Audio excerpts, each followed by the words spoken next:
নমস্কার বন্ধুরা, আজকে আমি তোমাদের সাথে আর একটি রেসিপি শেয়ার করব।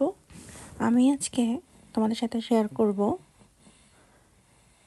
কচুমুখী ভাজি রেসিপি। তো প্রথমে আমি এর জন্য কচুমুখী নিয়ে নিয়েছি। তো এটাকে আমি বেশ ভালোভাবে এভাবে করে কেটে নিয়েছি। এখন একটা পাত্রে আমি কচুমুখীগুলো নিয়ে নিলাম, জল দিয়ে দিলাম, একটু লবণ দিয়ে দিলাম। আমি এগুলোকে আগে একটু সিদ্ধ করে নেব, যাতে অনেক সময় এগুলো গলা চুলকায়, তো এর জন্য বা গলায় ধরে, এর জন্য আমি এটাকে সিদ্ধ করে জলটা ঝরিয়ে নিয়েছি। কড়াইতে তেল দিয়ে দিয়েছি, তেলটা গরম হয়ে এলে পরে শুকনো লঙ্কা ফোড়ন দিয়ে দিয়েছি। এবার আমি দিয়ে দিলাম পেঁয়াজ কুচি দিয়ে একটু নাড়াচাড়া করে এর ভিতরে দিয়ে দিলাম কাঁচা লঙ্কা কুচি দিয়ে আবারও খুব ভালোভাবে নাড়াচাড়া করে নিচ্ছি।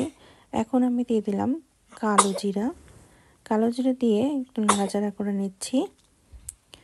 এবার এর ভিতরে আমি দিয়ে দিলাম সিদ্ধ করে রাখা কচুমুখিগুলো দিয়ে এগুলো সব কিছুর সাথে আমি বেশ ভালোভাবে নাড়াচাড়া করে নেব।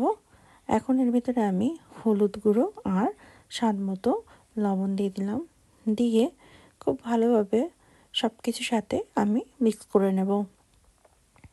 এটাকে আমি ভাজি করব, এর জন্য ক্রমাগত একটু সময় নিয়ে একটু ভাজতে থাকবো। আমি চুলার হিটটা রেখেছিলাম মিডিয়াম টু লো হিটে।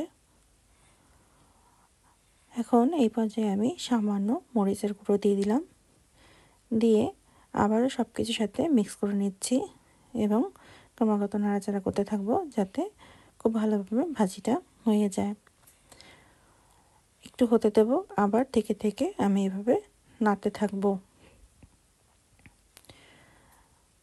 যখন সব কিছু নরম হয়ে আসবে, মানে নরম হয়ে না আসা পর্যন্ত আমি ভাজতে থাকবো। যেহেতু কচুরমুখিগুলো আগে থেকে সিদ্ধ করে নিয়েছিলাম, নরম হয়েই ছিল, কিন্তু একটু ভাজার জন্য একটু সময় নিব। প্রায় ভাজা আমার হয়ে গিয়েছে, তো এই পর্যায়ে আমি নামিয়ে পরিবেশন করে নেব। এটা কিন্তু গরম ভাতের সাথে খেতে খুবই মজা লাগে।